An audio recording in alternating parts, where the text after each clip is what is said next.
AP EAMCET 2025కి సంబంధించి BiPC counselling B Pharmacy మరియు ఫార్మడికి సంబంధించి అసలు కౌన్సిలింగ్ ఎప్పుడు స్టార్ట్ అవుతుంది. మనకి మెయిన్గా లాస్ట్ ఇయర్ డేటా కూడా ఉందన్నమాట. బిఫోర్ లాస్ట్ ఇయర్ మనకి ఎప్పుడు స్టార్ట్ అయింది, మధ్యలో జరిగే ప్రాసెస్ ఏంటి, మీకు స్టెప్ బై స్టెప్ ఈ వీడియోలో డీటెయిల్గా చెప్తాను. మెయిన్గా వీడియోలోకి వెళ్ళే ముందు మనకి కాలేజ్ దోస్తు వాళ్ళు మనకి కౌన్సిలింగ్ గైడెన్స్ సంబంధించి కొత్తగా ఒకటైతే లాంచ్ చేశారన్నమాట. దానికి సంబంధించి మీకు డిస్క్రిప్షన్లో కామెంట్ సెక్షన్లో ఒక లింక్ అయితే ప్రొవైడ్ చేయడం జరిగింది. అది ఓపెన్ చేసిన తర్వాత మీరు డైరెక్ట్గా వాట్సాప్కి అయితే వస్తారు. దాంట్లో మీ పేరు ఎంటర్ చేయండి. తర్వాత AP EAMCET Telangana EAMCET select చేసుకోండి. సెలెక్ట్ చేసుకున్న తర్వాత మనకి ఇక్కడ చూస్తారు కదా ఏపీ కౌన్సిలింగ్ గైడెన్స్ గ్రూప్స్ అని కొన్ని గ్రూప్స్ అయితే ఉన్నాయి. ఈ గ్రూప్లో జాయిన్ అవ్వండి. ఒక గ్రూప్లోనే జాయిన్ అవ్వండి అన్నమాట. అన్ని వేరే గ్రూప్లో కూడా సేమ్ కంటెంట్ వాళ్ళైతే ప్రొవైడ్ చేస్తారు. దీంట్లో మీకు డౌట్స్ ఉన్నా లేదంటే అప్డేట్స్ వచ్చినా వాళ్ళైతే పోస్ట్ చేస్తా మీకైతే చెప్తా అయితే మీకు గైడ్ చేస్తూ అయితే ఉంటారన్నమాట. ఈ కౌన్సిలింగ్ టైంలో ఇది చాలా ఇంపార్టెంట్ కాబట్టి ఎవరు మిస్ చేసుకోవద్దు. అందరూ యూజ్ చేసుకోండి, అందరూ జాయిన్ అవ్వండి. లింక్స్ వచ్చేసరికి డిస్క్రిప్షన్లో కామెంట్ సెక్షన్లో ప్రొవైడ్ చేశాను అనమాట. మెయిన్గా బిఫోర్ లాస్ట్ ఇయర్ ఎప్పుడు స్టార్ట్ అయిందో చెప్తాను.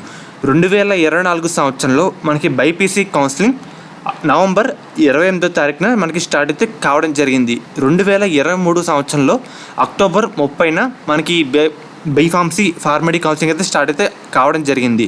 మనకి 2022 సంవత్సరంలో డిసెంబర్ 10వ తారీఖు, 2021 సంవత్సరంలో డిసెంబర్ 23వ తారీఖు మనకి ఈ విధంగా మనకి కౌన్సిలింగ్ స్టార్ట్ అయింది. మీకు డౌట్ రావచ్చు ఎందుకు ఇంత లేట్ అయిందని. నేను అక్కడికి వస్తున్నాను, ఒకసారి చెప్తాను మీకు. ఇది ఇంకో డేటా అన్నమాట. మెయిన్గా మీరు ఒకసారి స్క్రీన్ మీద చూస్తున్నారు కదా, మనకేంటంటే మన కౌన్సిలింగ్ స్టార్ట్ అయ్యే కంటే ముందుగానే మనకి ఎంపీసీ విద్యార్థులు ఉంటారు కదా, బీటెక్ వెళ్ళే విద్యార్థులందరూ ఫస్ట్ వాళ్ళ కౌన్సిలింగ్ అయితే కంప్లీట్ అయితే అయిపోవాలి. అసలు వాళ్ళ కౌన్సిలింగ్ మనకి ఈ సంవత్సరంలో ఎప్పుడు ఉంటుందంటే మనకి జూన్ మంత్ ఎండింగ్ లేదంటే మోస్ట్లీ జూలై 2nd వీక్ లోపు అయితే ఉంటుంది. జూలై 2nd వీక్ అంటే ఏంటంటే మనకి కౌన్సిలింగ్ అన్నీ స్టార్ట్ అయ్యేసరికి ఇంతే అవుద్దన్నమాట. జూలై మంత్ ఎండింగ్ అలా ఎంపీసీ విద్యార్థులకి ఫస్ట్ ఫేజ్ కౌన్సిలింగ్ అయితే స్టార్ట్ అయితే కావడం జరుగుతుంది. ఫస్ట్ ఫేజ్ సీట్ అలాట్మెంట్ అన్నీ కంప్లీట్ అయిన తర్వాత ఒక 1 మంత్ తర్వాత మనకి ఏంటంటే సెప్టెంబర్లో మనకి సెకండ్ ఫేజ్ కౌన్సిలింగ్ అయితే స్టార్ట్ అయితే కావడం జరుగుతుంది. దాని తర్వాత మనకి సెప్టెంబర్ మంత్ ఎండింగ్ లేదంటే అలాగా ఎంపీసీ విద్యార్థులకి థర్డ్ ఫేజ్ అయితే స్టార్ట్ అయితే కావడం జరుగుతుంది. ఇక్కడ ట్విస్ట్ ఏంటంటే సెకండ్ ఫేజ్ అయిన తర్వాత అదే ఫైనల్ ఫేజ్ అంటారు, కానీ స్టూడెంట్ డిమాండ్ మేరకు లేదంటే సీట్లు మిగిలిపోయి ఈ కారణాల వల్ల మనకి థర్డ్ ఫేజ్ కూడా పెడతారన్నమాట. ఇదంతా అయ్యేసరికి మనకి నవంబర్ టైం అయితే పడుతుందన్నమాట.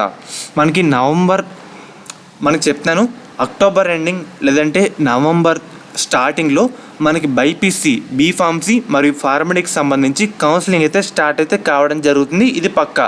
అండ్ అలాగే ఎంపీసీ థర్డ్ ఫేజ్ అయిన తర్వాత మర్చిపోయిన చెప్పడం, మనకి అదే ఎంపీసీ విద్యార్థులకి బీఫార్మసీ ఫార్మడీకి వెళ్ళేందుకు ఎంపీసీ విద్యార్థులు కూడా వెళ్ళేందుకు సపరేట్ కౌన్సిలింగ్ కూడా పెడతారు. అది కూడా దీని మధ్యలో అయితే ఉంటుంది.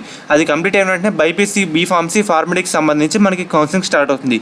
ఇది ఎప్పుడు స్టార్ట్ అవుతుందంటే అక్టోబర్ ఎండింగ్ లేదంటే నవంబర్ 1st వీక్లో పక్కాగా స్టార్ట్ అయితే కావడం జరుగుతుంది. అంతలోపు మనకి కౌన్సిలింగ్ 80% ఉండే అవకాశం అయితే ఉండదు. మీరు హోప్స్ అయితే పెట్టుకోవద్దు, ముందే చెప్తున్నాను.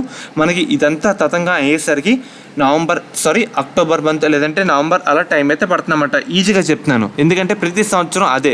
ఒకసారి చూస్తున్నారు కదా మీరు డేటా వచ్చేసరికి ఇదే బెస్ట్ ఎగ్జాంపుల్ అన్నమాట. అండ్ అలాగే మెయిన్గా మీరు ఒకసారి స్క్రీన్ మీద చూస్తున్నారు కదా, మనకి July 1st week or 2nd వీక్లో ఎంపీసీ విద్యార్థులకి ఫస్ట్ ఫేజ్ కౌన్సిలింగ్ స్టార్ట్ అవుతుంది. తర్వాత సెకండ్ ఫేజ్, తర్వాత థర్డ్ ఫేజ్ పెడతారు. తర్వాత అదే ఎంపీసీ విద్యార్థులకి బైపీసీ బీఫార్మసీ ఫార్మడీ కౌన్సిలింగ్ పెడతారు. దాని తర్వాత మన కౌన్సిలింగ్ అయితే ఉంటుంది BiPC B Pharmacy PharmD counselling. And అలాగే మనకి ఏంటంటే అక్టోబర్ మంత్ ఎండింగ్ లేదంటే నవంబర్లో మన కౌన్సిలింగ్ స్టార్ట్ అయ్యే అవకాశం అయితే ఉంటుందన్నమాట. తర్వాత దీనికి సంబంధించి ఎటువంటి అప్డేట్ వచ్చినా లేదంటే డేట్స్ వచ్చినా సరే ఎప్పటికప్పుడు మన ఛానల్లో వితిన్ సెకండ్స్లో అప్డేట్ అయితే చేయడం జరుగుతుంది. సో ఫ్రెండ్స్, ఇది ఈరోజు వీడియో. ఫర్దర్ ఎటువంటి అప్డేట్ వచ్చినా మన ఛానల్లో అప్డేట్ అయితే చేయడం జరుగుతుంది. మీ ఫ్రెండ్స్ కూడా చెప్పండి. అంతలోపు కౌన్సిలింగ్ అయితే ఉండదు. మీరు హోప్స్ అయితే పెట్టుకున్నా నిరాశ అయితే అవుతారన్నమాట. అందుకు చెప్తున్నాను.